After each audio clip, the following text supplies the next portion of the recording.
Welcome to the show. मैं हूं doctor Malik, आपका मेज़बान इस शो में, जो कि आपके लिए पेश किया जाता है हर संडे की सपहर 5 बजे से लेकर 6 बजे तक। नाजरीन, इस शो में मैं आपकी लाइव टेलीफोन कॉल्स लेता हूं और इमिग्रेशन रिलेटेड मैटर पर आपको एडवाइस करता हूं। तो अगर आपकी कोई परेशानी है जो कि इमिग्रेशन से मुतल्लिक़ है, या आपको सवाल पूछना चाहते हैं जो इमिग्रेशन रूल से मुतल्लिक़ है या ह्यूमन राइट से मुतल्लिक़ है, या आपको कोई आपके किसी फ्रेंड्स को या किसी अजीज़ को अगर कोई परेशानी लाहक है जो इमिग्रेशन से मुतल्लिक़ है, तो बिल्कुल आप भी इस प्रोग्राम में फ़ोन करके लाइव एडवाइस ले सकते हैं।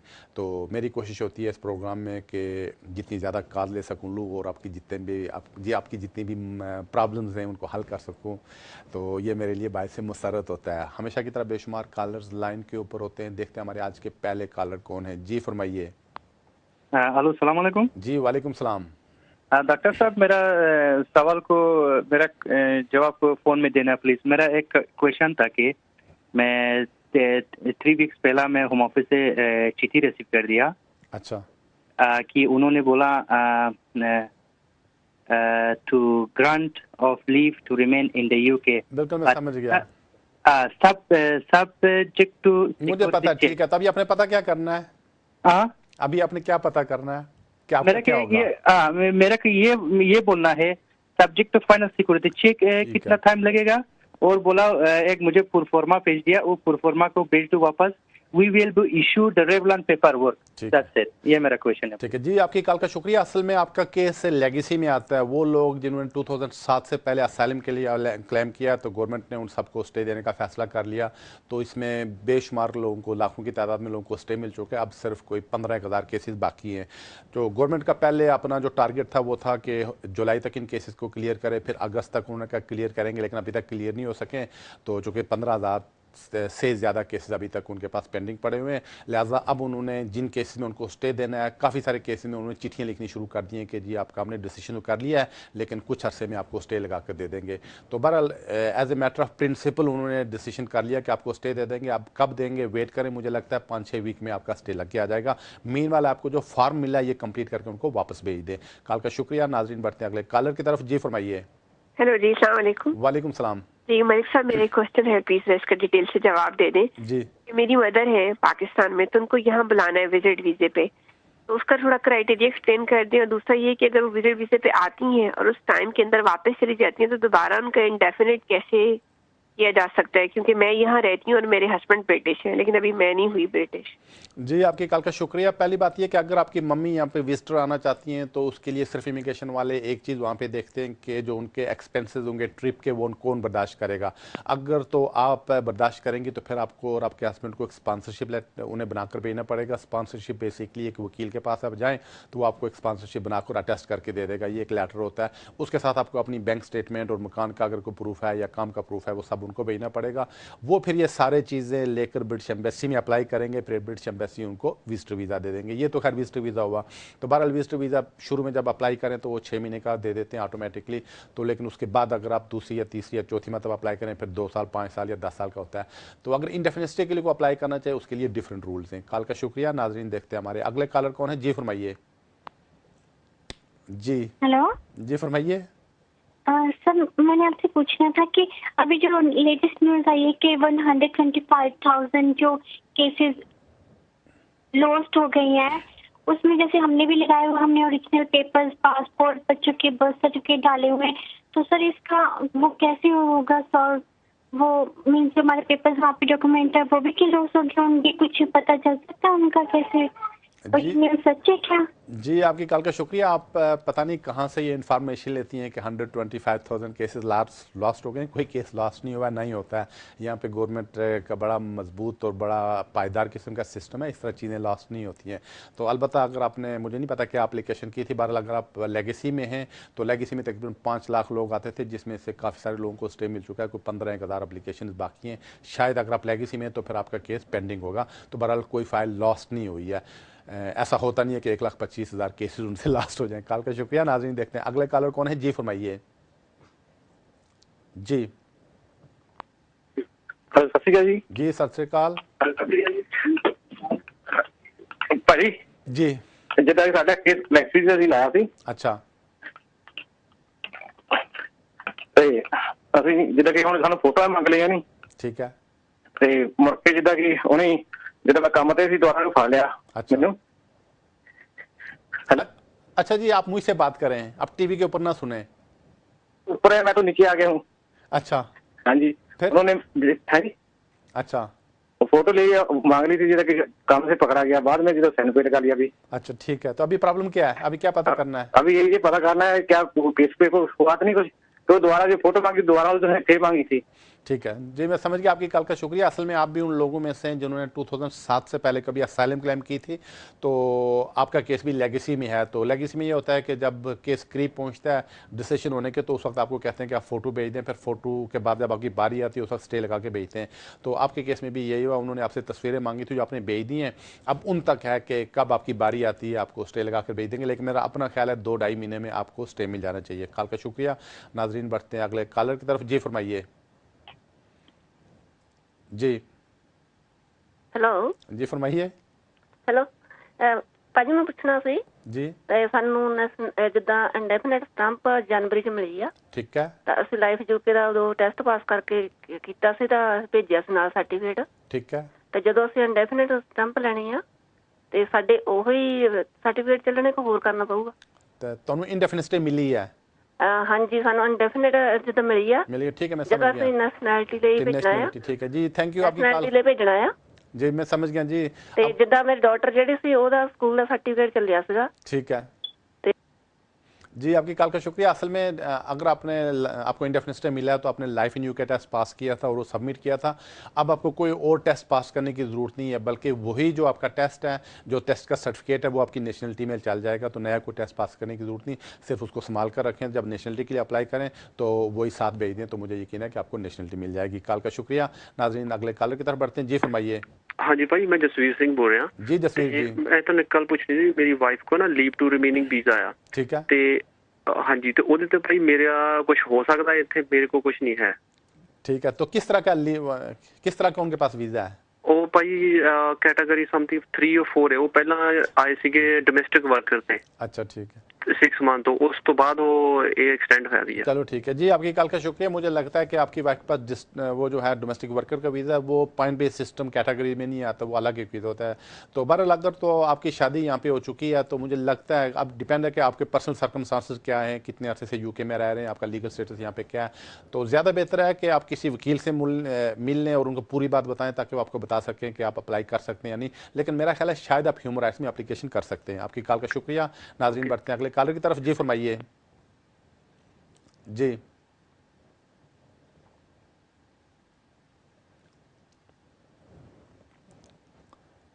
जी फरमाइए। ਸਤਿ ਸ਼੍ਰੀ ਅਕਾਲ ਭਾਜੀ, ਮੈਂ ਪੁੱਛਣਾ ਸੀ ਤਾਂ ਮੈਂ ਸਾਲਮ ਕੇਸ ਕੀਤਾ ਸੀ ਆਪਣਾ 2002 ਦੇ ਵਿੱਚ।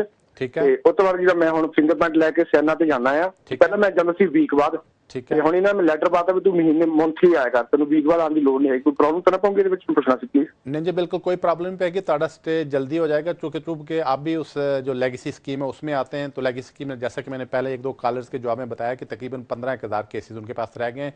तो उनकी कोशिश है कि जितना जल्दी हो सके इन केसेस को क्लियर करें। तो मुझे लगता है शायद क्रिसमस तक आपका केस भी क्लियर हो जाए, तो आपको परेशानी की कोई ज़रूरत नहीं है। तो इसका मतलब यही है कि उन्होंने समझ लिया कि आप उस स्कीम में आ गए हैं, लिहाजा मंथली आपको वीकली के बजाय मंथली स्कीम पर लगा दिया साइन करने के लिए। भारत साइन करने के लिए जाते रहें, किसी परेशानी का कोई सामना नहीं करना पड़ेगा। कॉल का शुक्रिया। नाजरीन अगले कॉलर की तरफ बढ़ते हैं। जी फरमाइए। हेलो जी हाँ जी, मैंने एक्चुअली अपने फ्रेंड के बारे में पता करना था। जी पता कीजिए। हाँ जी, वो स्टूडेंट वीजा पे यहाँ पे आए थे, तो आपने कुछ 1-2 सेशंस पहले आपने बताया था ना कि बर्मिंघम स्टूडेंट्स ने कि कुछ ग्रुप ने इंटरनेशनल स्टूडेंट फोरम वेबसाइट बनाई है। जी हाँ जी, तो उसमें ना मेरी फ्रेंड ने अपने कोशिश की थी, तो वो कहते थे कि इसमें कुछ कॉन्क्रीट उनको नजर नहीं आया। तो क्या उनके उस ग्रुप का कोई ईमेल आईडी या कोई फोन नंबर है जिन्हें वो डायरेक्टली कांटेक्ट कर सके? जी आपकी कॉल का शुक्रिया। असल में अब मेरे पास इस वक्त है नहीं है, लेकिन अगर आप अपनी एक लेगेसी फोरम एक बना था, अगर उनके पास आप अपनी इंफॉर्मेशन भेज दें, उनका www.legacycases.org, अगर उनको अपनी इंफॉर्मेशन करके अपना क्वेश्चन भेज दें, तो उनसे मैं कहूँगा कि वो आपकी इंफॉर्मेशन आगे पास कर दें। ठीक है, लेकिन उनमें हमने ट्राई किया था, लेकिन उनका कोई ईमेल एड्रेस भी है उस वेबसाइट में अगर हम जाएंगे तो? जी हाँ, हमेशा वेबसाइट में कोई ना कोई ईमेल एड्रेस जरूर होता है, तो आप वहाँ से चेक कर लें, तो मुझे लगता है कि वहाँ से आपको इन्फॉर्मेशन मिल जाएगी। तो अगर वो इन्फॉर्मेशन मिल जाती फिर उनको अपना ईमेल कर दें, तो पूरी डिटेल में लिख दें, तो अगर आपका जो उनको ईमेल गई तो मेरे ख्याल में वो आगे फॉरवर्ड कर देंगे। आपकी कॉल का शुक्रिया। नाज़रीन देखते हैं अगले कॉलर कौन है। जी फरमाइए। हेलो जी, अस्सलाम वालेकुम। जी वालेकुम सलाम। जी सर, मैं आया था तकरीबन 2008 में। ठीक है। तो मैंने ह्यूमन राइट्स पे केस किया था 2009 में ना। ठीक है। तो अभी उन्होंने फरवरी में मुझसे मांगा था पासपोर्ट और कुछ डॉक्यूमेंट्स। अच्छा। वो मैंने दिए, फिर उन्होंने रिजेक्ट कर दिया 2-3 दिन बाद। भाई आप अपील भी नहीं कर सकते, हमें वो सर्टिफाइड नहीं है इसमें ना। ठीक है। फिर मैंने पेपर और तैयार किए, फिर दिए उनको, लेकिन अभी उसके बाद मुझे कोई होम ऑफिस से लेटर नहीं आया। वो पेपर मिले हैं या नहीं मिले, इसके बारे में पूछना था। जी आपकी कॉल का शुक्रिया। पहली बात यह कि अगर आपका केस रिफ्यूज़ हो जाता है, नाज़रीन मैं पहले भी बताता रहता हूं कि अगर किसी वजह से केस रिफ्यूज़ हो जाए तो आप उसको हर हालत में आगे कोर्ट में ले जाएं। अगर वो मौसले बाज़ ऐसा करते हैं कि चालाकी समझे आपसे करते हैं, आपको अपील का राइट नहीं देते हैं, हालांकि आपका अपील का राइट होता है, तो ऐसी सूरत में भी आप इसको आगे कोर्ट में ले जा सकते हैं। तो इमीडिएटली इसको आगे चैलेंज कर लिया करें, चूँकि होम ऑफिस के ऊपर रिलाई ना किया करें, चूँकि अगर वो अप्लीकेशन रिफ्यूज़ करें तो बाज़ का दोबारा उसको कंसिडर नहीं करते हैं। दूसरी बात यह कि जब आपने दोबारा पेपर भेजे थे तो आपको एक अप्लीकेशन फॉर्म कंप्लीट करना था और उनकी फ़ी पे करना थी, जो कि मेरे ख्याल में 550 पाउंड है। तो अगर तो ये आपने किया होता तो आपको यकीनन एक्नॉलेजमेंट मिल गई होती, लेकिन मुझे लगता है शायद आपने ऐसा नहीं किया। बहरहाल किसी वकील से मशवरा कर लें, उन्हें पूरी बात बताएं ताकि आपको बता सकें कि आपने नेक्स्ट क्या करना है। कॉल का शुक्रिया। नाज़रीन अगले कॉल की तरफ बढ़ते हैं। जी फरमाइए। जी फरमाइए। ओके जी हेलो जी फरमाइए। मलिक साहब, मैं ना एक साल बाद 2 महीने हो गए मैनू फोटोआं भेजियां नू। अच्छा। ते ਉਹਦੇ ਵਿੱਚ ਕੋਈ ਮੈਨੂੰ ਅਜੇ ਤੱਕ ਜਵਾਬ ਨਹੀਂ, ਰਿਮਾइंडर ਵੀ ਉਹਨਾਂ ਕੱਢਿਆ ਤੇ ਕਿੰਨੀ ਕਿ ਦੇਰ ਲੱਗੂਗਾ ਇਲੈਕਸ਼ਨ ਵਿੱਚ मेरा केस। ओके प्लीज ਮੈਨੂੰ डिटेल ना बताना। जी आपकी कॉल का शुक्रिया। असल में आप भी उन लेगेसी केसेस में हैं जिनके केसेस के अभी फैसले नहीं हुए हैं, चूँकि अगर आपने फ़ोटो वगैरह भेज दिए हैं तो इसका मतलब आपका केस डेफिनेटली क्यू में है। तो मुझे लगता है बहुत जल्दी फैसला हो जाएगा, शायद 2-2.5 महीने में ये जितने केसेस रह गए इनको क्लियर कर दें। तो बहरहाल अगर आपसे उन्हें फ़ोटो मांगे थे इसका मतलब डेफिनेटली उनका इरादा है आपको स्टे देने का, लेकिन उसमें थोड़ी सी देर लग रही है। तो मेरा अपना ख्याल है 2 से 2.5 महीने में शायद आपका स्टे हो जाए। कॉल का शुक्रिया। नाज़रीन अगले कॉल की तरफ बढ़ते हैं। जी फरमाइए। जी हेलो, अस्सलाम वालेकुम। वालेकुम सलाम। जी मेरा ये सवाल है, मेरे से 2 साल पहले उन्होंने तस्वीर मंगाया, ठीक है।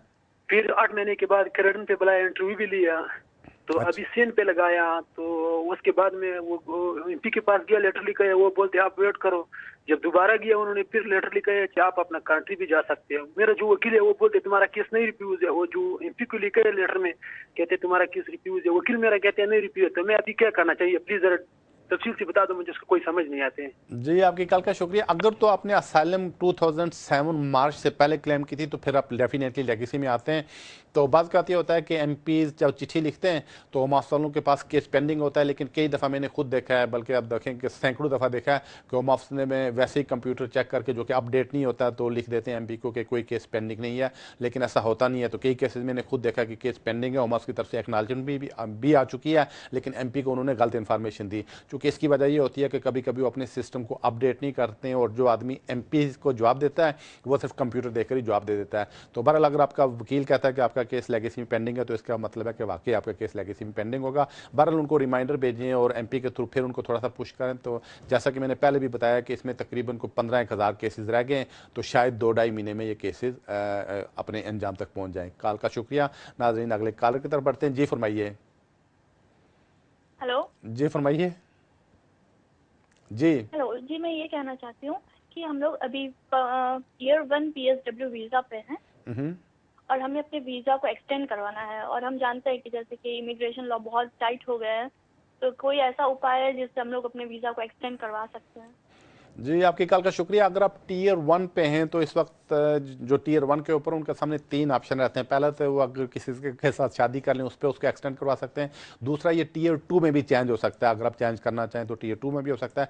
तीसरा आप वापस टीयर 4 पे अगर जाना चाहें तो जा सकते हैं। तो ये 3 ऑप्शन है, इनमें से देख लें, अगर आपको कुछ सूट करता है तो इस पर आप प्रोसीड कर सकते हैं। कॉल का शुक्रिया। सॉलिसिटर से मिले थे हम लोग।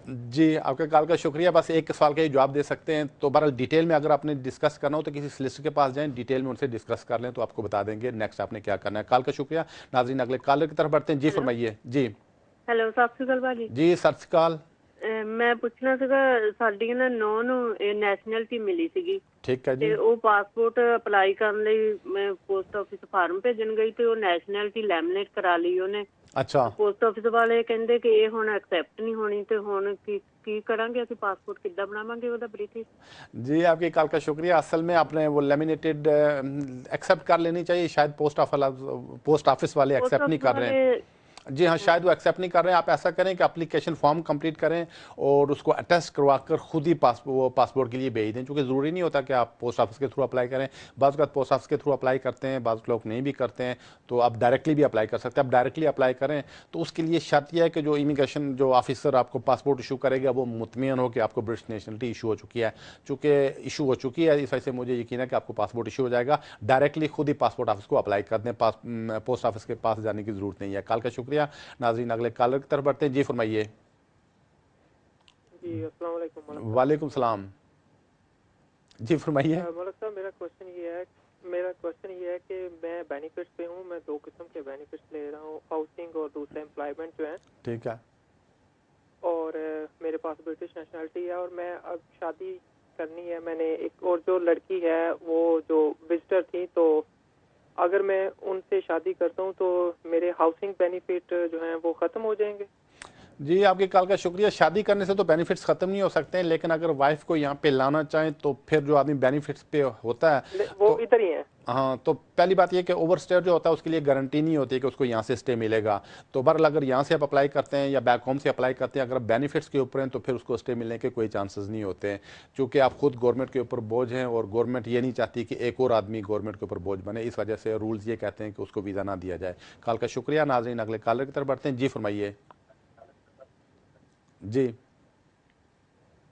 हेलो। जी फरमाइए।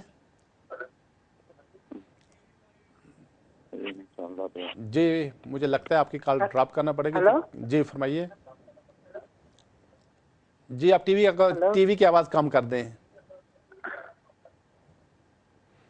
मुझे लगता है कि आपकी कॉल भी ड्रॉप करना पड़ेगी। जी फरमाइए। जी सर, मैंने ये पूछना था कि मेरी वालदा जो है वो 66 ओल्ड हैं और उनका इंडेफिनिट स्टे भी है और साथ में वो अंग्रेजी नहीं बोल सकती, तो इसलिए हमने अप्लाई करना था इस नेशनलिटी के लिए। तो हम कर सकते हैं कि नहीं? जी बिल्कुल कर सकते हैं, क्योंकि इसमें शर्त यह है कि 65 से कम उम्र वालों के लिए ज़रूरी है कि वो इंग्लिश टेस्ट पास करें, लेकिन अगर कुछ 65 से ज़्यादा का है ना तो उसको इंडेफिनिट स्टे के लिए ज़रूरत पड़ती है उसकी इंग्लिश टेस्ट की, और ना नेशनलिटी के लिए इंग्लिश टेस्ट की ज़रूरत पड़ती है। वैसे भी अगर कोई आदमी माजूर भी हो या कोई आदमी बिल्कुल ही मतलब किसी तरीके से मेडिकली अनफिट हो, वो भी एग्जाम्प्ट हो सकता है अगर वो डॉक्टर का लेटर दे दे। बहरहाल जब तक आपकी मम्मी का तल्लुक है उनको डेफिनेटली किसी सर्टिफिकेट की कोई ज़रूरत नहीं है, वो डायरेक्टली ब्रिटिश नेशनलिटी के लिए अप्लाई कर सकती हैं। आपकी कॉल का शुक्रिया। नाज़रीन देखते हैं अगले कॉलर कौन है। जी फरमाइए। हेलो जी। हेलो जी नमस्ते। जी नमस्ते। जी फरमाइए। हेलो, मैंने इलेक्सी विच मेरा केस आ। ठीक है। जैसे मैं साइन करन जन्नी आ। ठीक है। मैंने ऐसे तो नहीं कि कुछ कहोगे? तो कदों अप्लाई कीता सी? मैनू 8 महीने हो गए, मेरिया फोटो गईयां आ। अच्छा ठीक है। पहला मैंने ब्याह दा किया सी, ब्याह दा किया कि मेरा केस बनदा सी इलेक्सी दा। असाइलम कदों क्लेम कीती सी? असाइलम कदों क्लेम कीती सी? हाँ जी, मैं 2001 च। चलो ठीक है जी, आपकी कॉल का शुक्रिया। नहीं, आपको कोई परेशानी का सामना नहीं करना पड़ेगा, आप बिल्कुल साइन करने के लिए चली जाया करें। तो इसमें यही है कि जो जैसा कि पहले भी जिक्र किया, अभी काफ़ी सारे केसेस रह गए जिनके अभी तक फैसले नहीं हुए। मुझे लगता है उन्होंने आपसे फ़ोटो भी मांग लिए, तो इसका मतलब यही कि आपको स्टे देने का इरादा है। तो बार आप इंतज़ार करें, महीने 2 महीने में आपका स्टे लग के आ जाना चाहिए। कॉल का शुक्रिया। नाज़रीन देखते हैं अगले कॉलर कौन है। जी फरमाइए। जी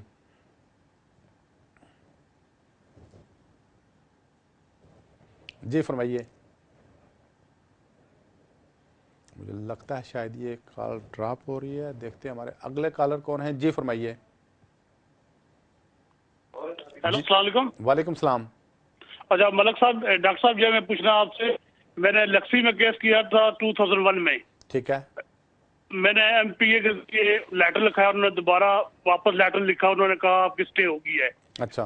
मैंने एमपीए को बताया, एमपीए ने बताया वापस आपका नहीं स्टे हुआ है। उन्होंने दोबारा मेरे से फोटो मांगे, आप बताएं मेरा स्टे हो जाएगा या नहीं होगा? मैं आपका टीवी में जवाब सुनता हूँ। जी आपकी कॉल का शुक्रिया। जैसा कि आपने बताया कि आपने 2007 से पहले असाइलम क्लेम किया था, अगर आपने 2007 से पहले असाइलम किया था तो बिल्कुल आप लेगेसी में आते हैं, आपका स्टे हो जाएगा। तो वैसे भी अगर वो मसला एक दफ़ा अगर कंफर्म कर दें कि किसी को स्टे दे देना है तो वो दे देते हैं। तो आप जिस स्कीम में इसमें लाखों लोगों को स्टे मिल चुका है तो आपको भी मिल जाना चाहिए। मुझे लगता है 1 या 2 महीने में आपका स्टे हो जाएगा। कॉल का शुक्रिया। नाज़रीन अगले कॉलर की तरफ बढ़ते हैं। जी फरमाइए। अस्सलाम वालेकुम। जी वालेकुम सलाम। अब टीवी की आवाज़ थोड़ी सी कम कर दें। डॉक्टर साहब मैं ग्लासगो से अर्ज कर रहा हूँ। जी फरमाइए।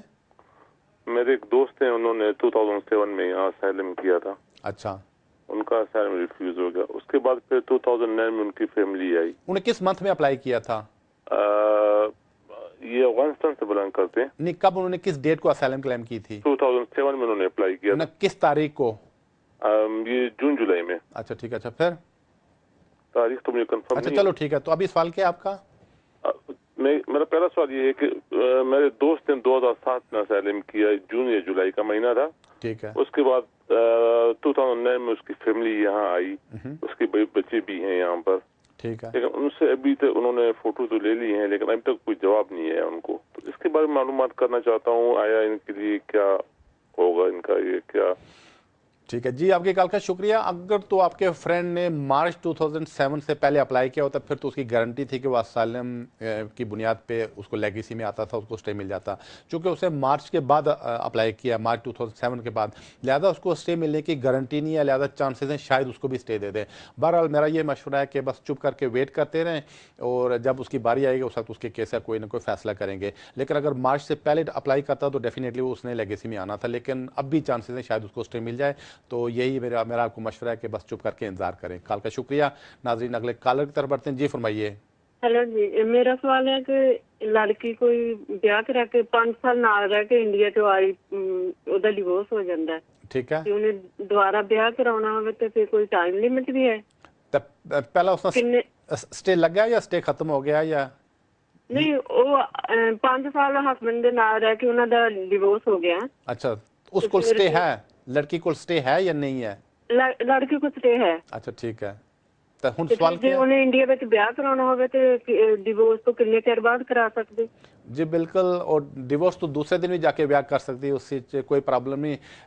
अगर उसकी शादी बस जिस दिन डिवोर्स हो जाए ना उसके दूसरे दिन वो जाकर शादी कर सकती है, उसमें कोई वेट नहीं करना पड़ता 2 महीने 4 महीने 6 महीने, तो एनी टाइम। लेकिन शर्त यह है कि इसको यहाँ पे ये काम कर रही हो बेनिफिट्स के ऊपर ना हो, और जो लड़का वहाँ से आए तो उसने इंग्लिश टेस्ट पास किया हो। ये आजकल 2 शराइत होती हैं, तो वो अगर कोई पूरी करे तो उसको वीज़ा दे देते हैं। कॉल का शुक्रिया। नाज़रीन बढ़ते हैं अगले कॉलर की तरफ। जी फरमाइए। जी मेरा टायर 1 वीज़ा था जो एक्सपायर हो गया, और उसके बाद मेरे पास एक एप्लीकेशन आया कि रिटर्न आया कि वो इनवैलिड हो गया है, क्योंकि पेमेंट प्रोसेस नहीं हुआ। मैंने रीसबमिट किया है, तो क्या मैं काम कर सकता हूँ? जी तो अभी आपका Tier 1 जनरल था या? Tier 1 जनरल था मेरा। जी आपकी कॉल का शुक्रिया। ये एक बेसिकली प्रॉब्लम ये है कि अगर तो आपका वीज़ा ख़त्म होने से पहले तो आपने एप्लीकेशन दी होती तो आप कंटिन्यू रख सकते थे अपने काम को, और अगर वो एप्लीकेशन रिफ्यूज़ भी हो जाती अपील के दौरान भी आप अलाउड थे काम करने को। लेकिन प्रॉब्लम ये हुई है कि आपका वीज़ा ख़त्म हो गया और ख़त्म होने के बाद आपने अब अप्लाई किया हुआ है, तो इसमें अब आपके एम्प्लॉयर तक है, तो लीगली आप मुझसे पूछें कि नहीं आप नहीं कर सकते क्योंकि आप ओवरस्टेयर हो गए थे जब आपने एप्लीकेशन की थी। तो अगर आप लीगल रहते हुए एप्लीकेशन करते, यानी आपका वीज़ा अभी ख़त्म नहीं हुआ था तो आप एप्लीकेशन करते, तो डेफिनेटली आप कंटिन्यू रख सकते थे अपने काम को, और अगर वो एप्लीकेशन रिफ्यूज़ हो जाती तो अपील के दौरान भी काम कर सकते थे। लेकिन अब ये प्रॉब्लम हुई है कि जब आपने एप्लीकेशन की इस दौरान आप ओवरस्टेयर हो गए, अब अगर आपकी एप्लीकेशन रिफ्यूज़ हो जाती है तो आपको एक तो अपील का राइट नहीं मिलेगा, दूसरा लीगली आप काम नहीं कर सकते हैं क्योंकि दरमियान में आपका ब्रेक आ गया था, आपने ओवरस्टे किया था। कॉल का शुक्रिया। नाज़रीन देखते हैं अगले कॉलर कौन है। जी फरमाइए। जी हेलो। जी फरमाइए। हेलो अस्सलाम वालेकुम। वालेकुम सलाम। हाँ मलिक साहब, मुझे है ना लीगेसी में इंडेफिनिट मिला है। ठीक है। और मेरी फैमिली को डिस्क्रिशनरी लीव मिली है 3 साल की। ठीक है। तो क्या मैं बेनिफिट के लिए क्वालिफाई हो सकता हूँ? जी आपकी कॉल का शुक्रिया। हाँ आपके पास इंडेफिनिट स्टे आप बेनिफिट्स क्लेम कर सकते हैं। जहाँ तक फैमिली का तल्लुक है, जो आदमी डिस्क्रिशनरी लीव के ऊपर है वो भी अलाउड है कि बेनिफिट्स अगर ले तो ले सकता है। तो हाँ अगर आप फैमिली लेना चाहे बेनिफिट्स तो ले सकते हैं, लेकिन कोशिश किया करें कि अपने पाँव पे खड़े रहें, क्योंकि बाद में इसकी बात का टेक्निकल प्रॉब्लम खड़ी हो सकती है। लेकिन बेनिफिट्स आप और फैमिली दोनों ले सकते हैं। कॉल का शुक्रिया। नाज़रीन अगले कॉलर की तरफ बढ़ते हैं। जी फरमाइए। जी फरमाइए। हेलो जी अस्सलाम वालेकुम जी। वालेकुम सलाम। मल साहब मेरा नाम अमजद है, मैं 2006 में इधर आया था। अच्छा। तो मेरे साथ मेरे वाइफ और मेरे 2 बच्चे थे, विजिट पे आए थे हम। ठीक है। तो उसके बाद 2007 में मेरी बेटी भी एक इधर पैदा हो गई है। अच्छा। तो हमने आज दिन तक कोई केस वगैरह कुछ नहीं कराया। अच्छा। तो कोई बेनिफिट वगैरह या होता ना, कोई चीज नहीं ली। तो इसके लिए क्या मशवरा देंगे आप? जी, आपकी कॉल का शुक्रिया। ज़्यादा बेहतर ये होता कि आप आते ही अपने स्टे को रेगुलराइज करवाते तो ज़्यादा बेहतर होता, क्योंकि जैसा कि आपने इस प्रोग्राम में भी सुना होगा तो वैसे भी गवर्नमेंट एक स्कीम निकाली है कि वो लोग जिन्होंने 2007 से पहले एप्लीकेशन दी थी, खास तौर पर असाइलम एप्लीकेशन दी थी। आवाज़ नहीं आ रही आपकी? जी, आप टीवी के ऊपर आपने सुने, आप टेलीफोन के ऊपर आप नहीं सुन सकेंगे क्योंकि इसमें थोड़ा सा डिफरेंस होता है, टाइम डिफरेंस होता है। तो बहरहाल आपके केस में यही था कि अगर आप आए थे, जब पहुंचे थे यहाँ पे, उस वक्त अपना स्टे रेगुलाइज करने की कोशिश करते तो आपके लिए ज़्यादा बेहतर होता। बहरहाल अभी मुझे लगता है कि शायद आप ह्यूमन राइट्स में एप्लीकेशन कर सकते हैं। ज़्यादा बेहतर है किसी वकील से जाकर मिले और कन्फर्म कर लें कि क्या आप कोई एप्लीकेशन कर सकते हैं या नहीं कर सकते हैं। कॉल का शुक्रिया। नाज़रीन, बढ़ते हैं अगले कॉलर की तरफ। जी फरमाइए। जी, 2012 में ILR के लिए अप्लाई करना चाहता हूँ। अच्छा, मैं इससे पहले मैं 2+3 HSMP में था। ठीक है। पूछना चाहता हूँ कि काफी डिफरेंट इन्फॉर्मेशन आती है कि क्या क्या डॉक्यूमेंट सबमिट करने चाहिए हम लोग को, तो आप क्या एडवाइस करेंगे कि क्या क्या डॉक्यूमेंट सबमिट? हमको मालूम है कि 5 साल के बैंक स्टेटमेंट्स चाहिए होते हैं, P60 फॉर्म चाहिए होता है। जी, आपकी कॉल का शुक्रिया। अगर आपको सब पता है तो फिर ज़रूरत क्या है फ़ोन करने की। तो बहरहाल इसमें यह है कि पहले ये होता था कि जब आप इंडेफिनिट स्टे के लिए अप्लाई करते थे तो उस वक्त ज़रूरी नहीं था कि आप जो पॉइंट्स हैं वो अचीव करें, लेकिन अब उन्होंने इस साल से कंपलसरी कर दिया कि जब आप इंडेफिनिट स्टे में अप्लाई करते हैं तो आपको जो पॉइंट्स हैं वो अचीव करने चाहिए। तो ज़्यादा बेहतर है कि आप बैठ कर वो कैलकुलेट कर लें और मेक श्योर करें कि at the time of application आपने वो जो क्राइटेरिया उनका है पॉइंट्स का वो आप अचीव कर रहे हो। कॉल का शुक्रिया। नाज़रीन, बढ़ते हैं अगले कॉलर की तरफ। जी फरमाइए। हेलो, नमस्कार जी। जी नमस्कार। हाँ जी, मतलब आपके ही चैनल से सुना था 1 साल पहले। जी फरमाइए। अभी आपने वो बोल दिया है कि जो बेनिफिट वाले हैं वो अपने स्पाउस को इधर नहीं मंगा सकते। आपके चैनल से सुना था एक पाकिस्तानी लड़के ने केस जीता था यूरोपियन कोर्ट से, और आपके चैनल से बड़ी जोर शोर से उसकी एडवर्टाइजमेंट करी थी। अगर एक आदमी जहाँ इंग्लैंड में उसके पास इंडेफिनिट स्टे है और अगर वो 125 पर वीक से ज्यादा उसको मिलते हैं तो वो अपने स्पाउस को वहां से मंगवा सकता है। तो फिर जी, आपकी कॉल का शुक्रिया। असल में रूल्स ये कहते हैं कि अगर कोई आदमी यहाँ गवर्नमेंट से बेनिफिट्स खा रहा है और गवर्नमेंट पे बोझ बना हुआ है तो इमिग्रेशन रूल्स ये कहते हैं कि वो एक और आदमी को क्रिएट नहीं करना चाहते हैं कि वो भी स्टेट पे बोझ बने, क्योंकि जो आदमी यहाँ पे होता है तो वो अगर बेनिफिट्स के ऊपर है और जो आदमी बाहर से आएगा तो इमिग्रेशन वाले ये नहीं मानते हैं कि वो आकर यहाँ काम करेगा। वो कहते हैं यहाँ पे मिलियंस में लोग अनएम्प्लॉयड हैं और जो बाहर से आएगा वो भी बेनिफिट्स पे क्लेम वो करेगा। लेकिन एक छोटी सी एक डिसीजन आया था, वो ये था कि थर्ड पार्टी सपोर्ट वो एक्सेप्ट करेंगे एक्सेप्शनल सर्कमस्टांसेस में। जैसे कोई आदमी काम करता, अचानक उसका अप्लाई करने वाला था, उसका कोई एक्सीडेंट हो गया काम से और वो जख्मी हो गया, हॉस्पिटल में काम नहीं कर सकता, तो टेम्परेरी वो एक्सेप्ट कर लेते हैं थर्ड पार्टी सपोर्ट, लेकिन परमानेंट बेसिस पे काम करने की जरूरत होती है। कॉल का शुक्रिया। नाज़रीन, इसके साथ ही टाइम हुआ एक छोटी सी कमर्शियल ब्रेक का। आप टीवी देखते रहिएगा, ब्रेक के उस पार आपसे फिर मुलाकात होती है।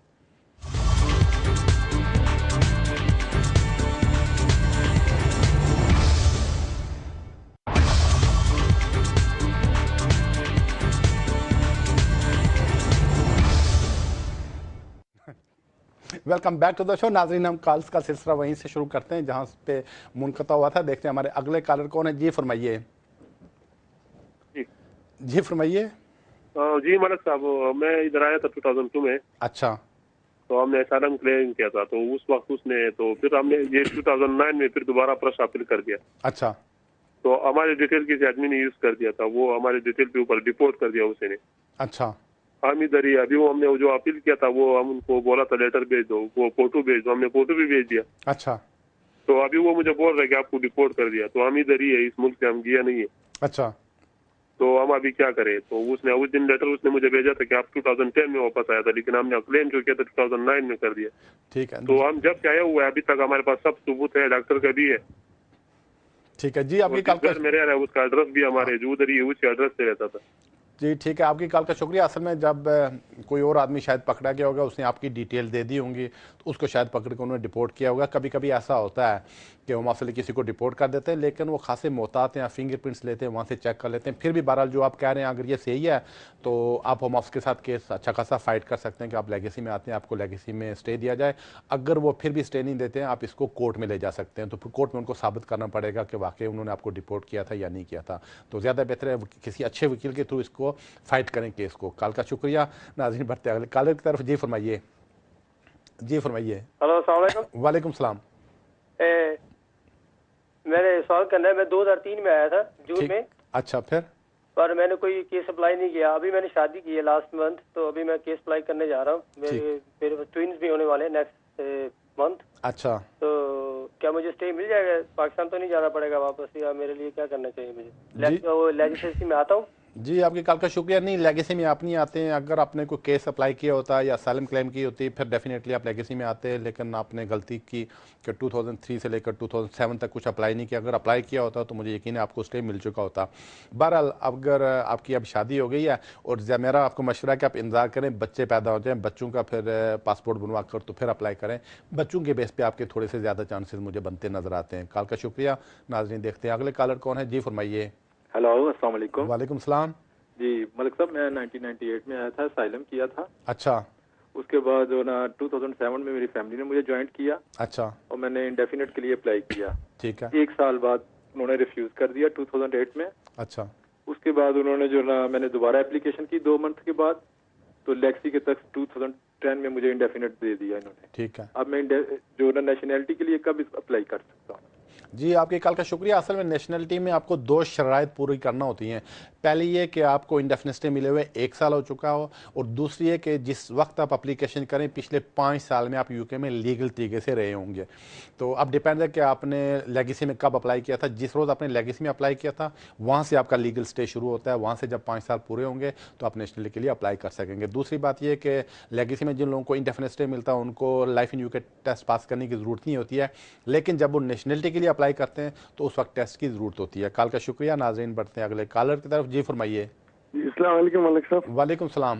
मलिक साहब, मैं बेसिकली जापान से आया हूँ, तो बच्चों को स्टडी के लिए यहाँ पे ना, तो मेरे पास जो बच्चों के 5-5 साल के वीजे हैं। अच्छा। तो मेरे पास साल का वीजा है। तो जापान में आपको पता है सुनामी में जो प्रॉब्लम हुई है, तो उस पे आर्टिकल 8 पे मैंने अप्लाई किया था, तो उन्होंने मुझे रिफ्यूज कर दिया। तो उन्होंने ये लिखा है कि आपके इस जो भी जो वीजा चल रहा है बच्चों के लुक आफ्टर पे, इसमें कोई डैमेज नहीं है, आप इसको बरकरार रख सकते हैं।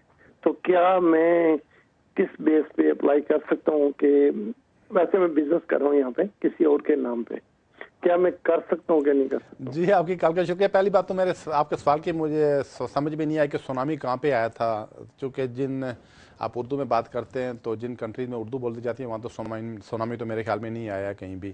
तो बहरहाल आप ज़्यादा बेहतर है किसी वकील से जाकर मिले। आपका केस कुछ मुझे कॉम्प्लिकेटेड सा लगता है, तो जाकर कॉन्फिडेंशियल एडवाइस ले लें और पूरी बात उनको बताएं, वो आपको एडवाइस कर सकेंगे आप क्या कर सकते हैं, किसी कैटेगरी में अप्लाई कर भी सकते हैं या नहीं कर सकते हैं। कॉल का शुक्रिया। नाज़रीन, बढ़ते हैं अगले कॉलर की तरफ। जी फरमाइए। जी जी फरमाइए। एक्चुअली मुझे अपने हस्बैंड के बारे में पूछना था। वो 2004 में यहाँ पे आए थे और असाइलम क्लेम किया था। अच्छा। और फिर उनका रिफ्यूज हो गया, फिर लेगेसी में आए और 2009 में उन्होंने फ्रेश एप्लीकेशन की थी। अच्छा। तो अभी ये तकरीबन महीना पहले उन्होंने उनका केस रिफ्यूज करके भेज दिया है, लेकिन जब उन्होंने एमपी के थ्रू लेटर भिजवाए हैं 2 पहले रिफ्यूज होने से पहले, तो एक में उन्होंने लिखा है कि जी आपकी एप्लीकेशन पेंडिंग है, फ्रेश एप्लीकेशन पेंडिंग है। दूसरे में जो उन्होंने जिसमें रिफ्यूज किया है उसमें लिखा है कि जी आपकी कोई एप्लीकेशन पेंडिंग नहीं है, लिहाजा आपका कोई राइट नहीं है यहाँ पे रुकने का। तो यानी उनके दोनों लेटर्स में तजाद है। तो अब इन्होंने लेटर भेजा है दोबारा लेगसी वही जो भी हैं CAU वाले जो भी उनको के आपके अपने लेटर में तजाद है, तो आपको अपना फैसला जो है इसको दोबारा गौर करना चाहिए। तो क्या इसकी कोई कानूनी अहमियत है? और दूसरा मैंने अपने बारे में पूछना था। मैंने अपना स्टूडेंट वीज़ा अप्लाई किया है, तकरीबन 4-5 माह होने वाले हैं, यानी एक्सटेंशन के लिए। मैं यहाँ पे हूँ 2009 से, तो अभी तक उसका कुछ पता नहीं है। तो क्या मैं उनको कोई लेटर या रिमाइंडर या कुछ भेज सकती हूँ? जी, आपकी कॉल का शुक्रिया। जहाँ तक आपके हस्बैंड के केस का ताल्लुक है, तो असल में उन्होंने फ्रेश एप्लीकेशन नहीं करनी चाहिए थी, चूँकि ऑलरेडी उनके लेगेसी का केस था, तो उसमें उनको डेफिनेटली स्टे मिल जाना था। चूँकि लेगेसी का ऐलान जो है 2006 में हो गया था, तो 9 में उन्होंने गलती की कि फ्रेश एप्लीकेशन नहीं करनी चाहिए थी। बहरहाल अगर उनका केस रिफ्यूज़ हो गया तो इमीडिएटली उसको कोर्ट में ले जाएँ, चूँकि आमतौर पर लोग इसी गलतफहमी में मारे जाते हैं कि वो समझते हैं हमारा केस को रिकन्सिडर हो रहा है, लेकिन होम ऑफिस वाले उसको रिकन्सिडर नहीं करते हैं, बल्कि जब वो डिसीजन कर लेते हैं उसके बाद होम ऑफिस वाले वेट करते हैं कि आप कोर्ट में जाते हैं या नहीं जाते हैं। अगर नहीं जाते हैं तो फिर एनी टाइम वो उनको पकड़ कर वापस भेज देते हैं। बहरहाल अगर उनका केस ख़त्म हो गया तो लेगेसी में केस किसी वजह से रिफ्यूज़ हो गया तो उसको इमीडिएटली कोर्ट में ले जाएं, वहाँ से उनके ज़्यादा चांसेस हैं। तो जहाँ तक आपके केस का तल्लुक है, आमतौर पर जो होम ऑफिस को अप्लीकेशन की जाती हैं Tier 4 में, तो 3 महीने में इसका डिसीजन आ जाता है। तो किसी वजह से अगर डिसीजन नहीं आया तो आप होम ऑफिस को चिट्ठी भी लिख सकती हैं, फ़ोन भी कर सकती हैं, या MP के थ्रू भी पता कर सकती हैं कि उसमें डिले क्यों हो रही है। कॉल का शुक्रिया। नाज़रीन, अगले कॉलर की तरफ बढ़ते हैं। जी फरमाइए। हेलो, अस्सलाम वालेकुम। वालेकुम सलाम। ईद मुबारक मलिक साहब। जी आपको भी बहुत बहुत मुबारक हो। Thank you very much. अच्छा मुझे एक सवाल था मलिक साहब कि मैं 95 में इस कंट्री में आया था। ठीक है। और मेरी वाइफ आई थी 2003 में। ठीक है। अच्छा मेरे 3 बच्चे हैं यहाँ पे। अच्छा वो अभी मैंने लेगेसी में केस डाला था। मैंने एमपी से कांटेक्ट किया। एमपी ने वहाँ से लेटर लिख के मुझे बताया है कि आपको लीव टू रिमेन ग्रांट हुई है। अच्छा मैंने ऐसा सुना है कि ये अभी अनडेफिनेट देंगे या मुझे 3 साल का डिस्क्रिप्शन लीव मिलेगी? जी आपके कॉल का शुक्रिया। असल में जो आप जैसे सिचुएशन है, जैसे आप लेगेसी में आ गए थे तो आपको इंडेफिनिट स्टे मिलना चाहिए, लेकिन बात ये होता है कि जो आदमी मैन अप्लीकेंट होता है वो लेगेसी में होता है, लेकिन उसके जो बच्चे होते हैं वो कहीं बाहर आकर उसको ज्वाइन कर लेते हैं। और ऐसे केसेस में अगर उसके बच्चे या फैमिली उसमें लेगेसी में नहीं आते हैं तो उनको आमतौर पर डिस्क्रिप्शन लीव दे देते हैं। तो मैन अप्लीकेंट को चांसेस होते हैं इंडेफिनिट स्टे के और फैमिली को चांसेस होते हैं डिस्क्रिप्शन लीव के। बहरहाल अगर उन्होंने फैसला कर दिया तो मुझे लगता है सारी फैमिली को स्टे दे देंगे। बहरहाल आप इंतजार करें, देखें क्या फैसला होता है। कॉल का शुक्रिया। नाज़रीन देखते हैं अगले कॉलर कौन है। जी फरमाइए।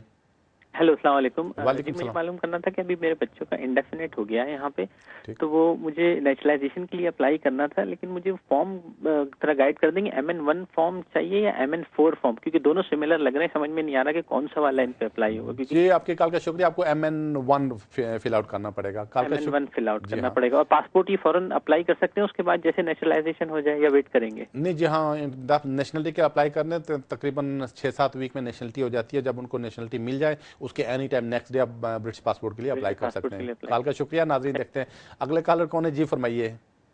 हेलो जी फरमाइए। अस्सलाम वालेकुम सलाम। जी मलिक साहब, मेरा सवाल था जनाब, 2000 में ना विजिट पे आए थे फैमिली के साथ।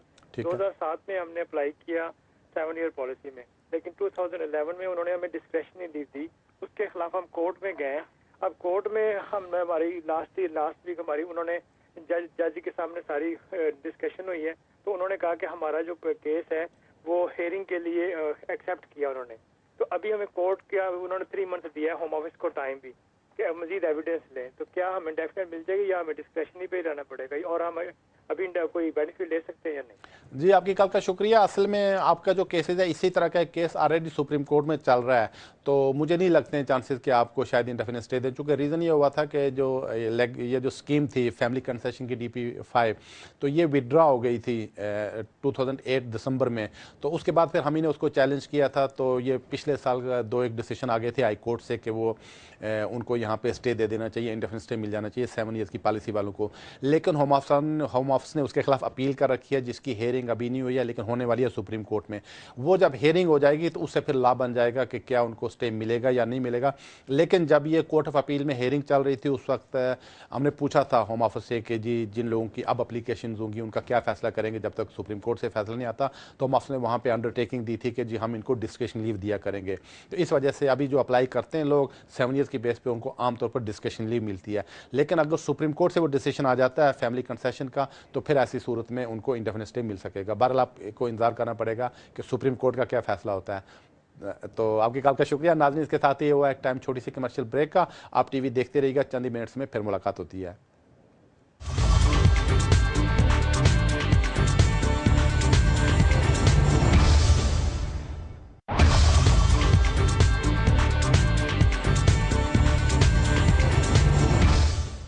Welcome back to the show. नाजरीन हम कॉल्स का सिलसिला वहीं से शुरू करते हैं जहां से मुनक़ता हुआ था। देखते हैं अगले कॉलर कौन है। जी फरमाइए। जी मुझे लगता है शायद ये कॉलर जा चुके हैं। देखते हैं अगले कॉलर कौन है। जी फरमाइए। हेलो जी फरमाइए। Good evening. जी good evening. Sir, we have an indefinite to remain visa, me and my husband. Actually, 2 years ago, I lost my dad, and my mom is living alone in India. Can I bring her here to stay with us, like for permanently, like with us continuously? Okay, thank you. Rather than the tourist visa? Okay, thank you for your call. Basically, there are 3 requirements. Number 1, she must be over 65. Secondly, there's nobody to look after her over there. And the third one, she's depending on you financially and emotionally, every way. So if you are fulfilling these 3 requirements, yes, she can come for settlement. Thank you for the call. नाज़रीन देखते हैं अगले collar कौन है। जी फरमाइए। जी फरमाइए।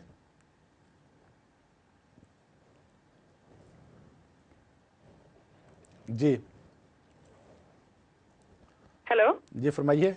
अच्छा, मेरा ये सवाल है कि एक तो मुझे ये पूछना है कि इंडेफिनेट के कितनी देर बाद एग्जैक्टली आप कर सकते हैं ना सिटीजन के लिए अप्लाई। अच्छा। और दूसरा मेरा वो इंडेफिनेट जो था वो DVLA वालों से गुम गया था, उन्होंने मुझे लेटर भेज दिया कि गुम गया। तो क्या मुझे जरूरत होएगी उसकी सिटीजन से पहले या कॉपी उसकी मैं कर दूंगी पोस्ट? कैसे करना है? तो आपको किस बुनियाद पे मिला था इंडेफिनिट स्टे? ये जनवरी में। किस बेस पे? ये हमने असाइलम किया था। जी आपकी कॉल का शुक्रिया। अगर आपको असाइलम पे इंडेफिनिट स्टे मिला था तो उसमें 2 रिक्वायरमेंट्स होती हैं, 2 शराइत होती हैं।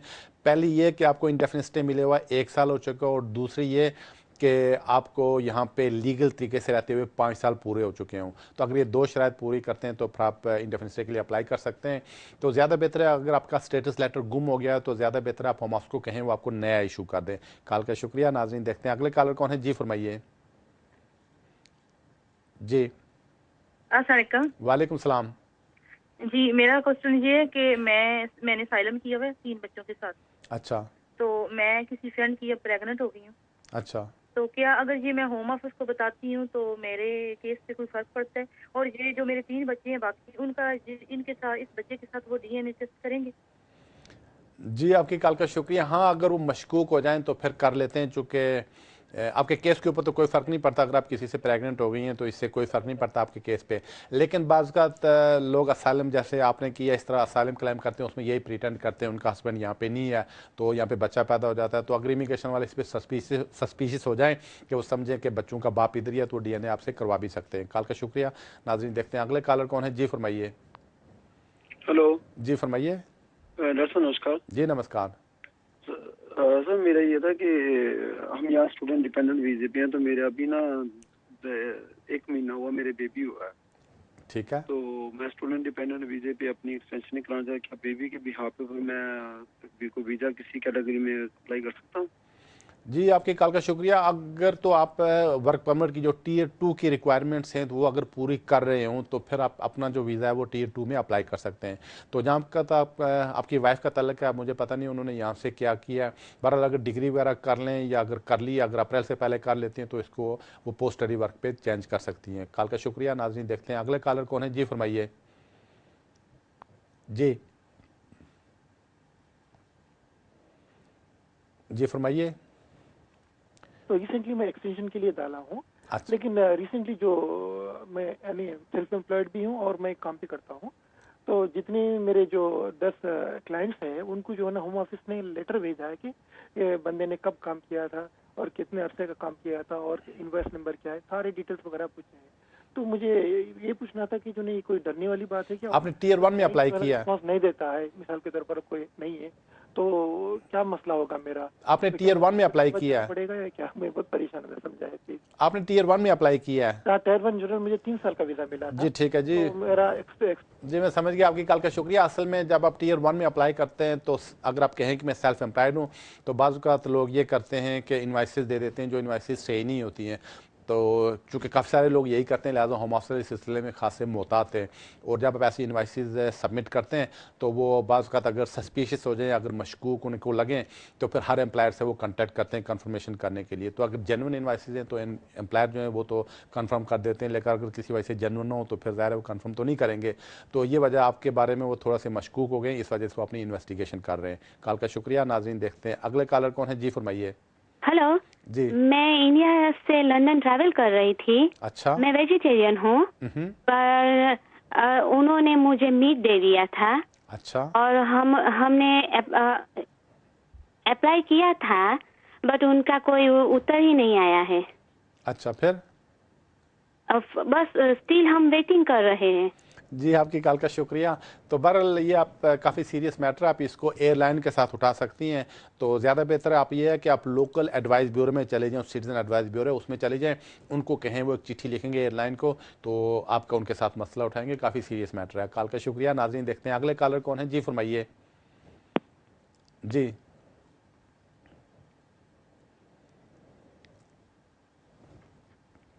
जी फरमाइए। डॉक्टर साहब अस्सलाम वालेकुम। वालेकुम सलाम। आप टीवी की आवाज़ थोड़ी सी कम कर दें। जी जी सॉरी जी। अच्छा सर जी, मुझे 1 सवा साल हो गया, लेगेसी में मेरा केस था, तो मैंने उधर अप्लाई किया था, तो मुझे कोई जवाब नहीं मिला उधर से, ना कोई मेरा देखो फोटो उन्होंने मांगे, ना कोई उसका देखो कुछ दिया नहीं अभी तक। तो उसका क्या है प्रोसीजर, होगा नहीं होगा, क्या है क्या नहीं है, प्लीज बताएंगे। जी आपकी कॉल का शुक्रिया। असल में जो लेगेसी है, जैसे कि आपको भी पता है, ये 2006 में इसमें ऐलान हो गया था, और जिन्होंने 2006 में अप्लाई किया या 7 में अप्लाई किया या 8 में अप्लाई किया, उनके केसेस तो बहुत पहले फैसले हो गए, लेकिन मुझे लगता है आपने बहुत देर से आकर अप्लाई किया है। तो इसमें यही कि आप इंतजार करें, देखें आपके केस का क्या फैसला होता है। तो बहरहाल अगर आपने 2007 से पहले असाइलम क्लेम किया था, फिर आप लेगेसी में आते हैं, आपको उसमें स्टे मिल जाना चाहिए। तो बहरहाल होम ऑफिस को आप रिमाइंडर भी लिख सकते हैं और रिमाइंडर भेज सकते हैं और फ़ोन भी करके पता कर सकते हैं आपका केस कहाँ तक पहुँचा है। कॉल का शुक्रिया। नाजरीन बढ़ते हैं अगले कॉलर की तरफ। जी फरमाइए। अस्सलाम वालेकुम। वालेकुम सलाम। मलिक साहब, मैं एक बात पूछनी थी आपसे। जी पूछिए। सर मैंने ना 2000 में मैं आया था लंदन। अच्छा। तो मैंने असाइलम का केस किया था। अच्छा। तो मेरा उन्होंने केस रिफ्यूज कर दिया था उसी वक्त 1 साल बाद ही। ठीक है। दोबारा मैंने उनसे कोई रब्ता नहीं किया, मैं डर गया था कि भाई दोबारा कोई मसला ना बन जाए कोई। अच्छा। तो उन्होंने मुझे रिफ्यूजल केस भेजी। बाद में उन्होंने 5 साल बाद मेरा खुद ही उन्होंने मेरे पुराने एड्रेस पे मुझसे तस्वीरें मांगी उन्होंने। ठीक है। लेकिन वो लेटर मुझे नहीं मिला था। अच्छा। मैंने फिर दोबारा 2009 में अपना दोबारा केस अप्लाई किया। अच्छा। लेगेसी के, मैं लेगेसी में हूँ मैं। ठीक। तो उन्होंने मेरी तस्वीरें मांग ली मुझसे उन्होंने ना। ठीक है। तो मैंने अपनी तस्वीरें भेज दी हैं, 2 साल हो गए हैं इस बात को। ठीक है। लेकिन उनका कोई जवाब अभी तक मुझे उन्होंने भेजा नहीं है। ठीक है। फिर अभी मैंने 5-6 माह पहले मैंने उनसे मैंने वर्क परमिट की इजाजत मांगी, कम से कम वर्क परमिट की परमिशन तो दें मुझे। ठीक। तो अभी आपका सवाल क्या है? तो मैं ना उन्होंने मुझे वर्क परमिट दिया, ना मुझे लेगेसी में तस्वीरें मैंने भेजी है, कोई जवाब मुझे अभी तक उन्होंने नहीं भेजा। ठीक है जी, मैं समझ गया। आपकी कॉल का शुक्रिया। असल में आप भी लेगेसी में आते हैं उन केसेस में जिनके अभी तक फैसले नहीं हुए। तो चूँकि जैसे कि पहले भी मैंने काफ़ी कॉलर्स के जवाब में बताया कि तकरीबन 15,000 केसेस अभी तक रह गए जिनके केसेस के फैसले नहीं हुए। तो हम अफसर बड़ी तेज़ी के साथ इनके फैसले कर रहे हैं। तो मुझे लगता है चंद ही वीक्स में या चंद ही मंथ में आपके केस का फैसला हो जाना चाहिए। बहरहाल आप ऐसा करें, उनको एक रेफरेंस नंबर जो उनका है उसको कोट करके उनको चिट्ठी लिख दें, एक रिमाइंडर उनको भेज दें, ताकि आपके केस पे जल्दी कंसिडर करें, आपके केस को जल्दी कंसिडर करें। कॉल का शुक्रिया। नाज़रीन देखते हैं अगले कॉलर कौन है। जी फरमाइए। Hello. जी फरमाइए। Hello, I'd like to ask you a question. Yes, sure, please. Hiya, I'd like to know if you can apply for spouse visa here. If you want to apply, if somebody wants to apply. Can you apply here? Yes, thank you for your call. Yes, there are chances, and there is a way you can make an application for spouse visa from here. Then it depends on the circumstances of the person. If the person is legal here, like a student, a work permit, or any other capacity, so there are basically the 99% chances person can get settlement here. But if the person is overstayed, then there are no 100% chances. Thank you for the call. नाज़रीन आज की मुलाकात बस इतनी। आपने बेशुमार calls की, आपका शुक्रिया। लेकिन किसी वजह से अगर आपकी कॉल नहीं मिल सकी हो तो आप अगले भी किसी टाइम पे इसी जगह पे दोबारा फ़ोन कर सकते हैं। और नाज़रीन आज ईद का दिन है, अगर आप ईद मना रहे हैं तो मेरी तरफ से आपको बहुत बहुत ईद मुबारक। दूसरी बात यह कि साउथ हाल में आज सड़कें तो सारी की सारी बंद हैं, लेकिन प्यार और मोहब्बत बढ़ रहा है। तो अगर आप साउथ हाल में नहीं आए तो काफ़ी एंजॉय करने की मौका है आज, और काफ़ी रौनक है। कॉल का आपका बहुत बहुत शुक्रिया। तो अगले संडे को इसी टाइम आपसे मुलाकात होगी। रब रखा।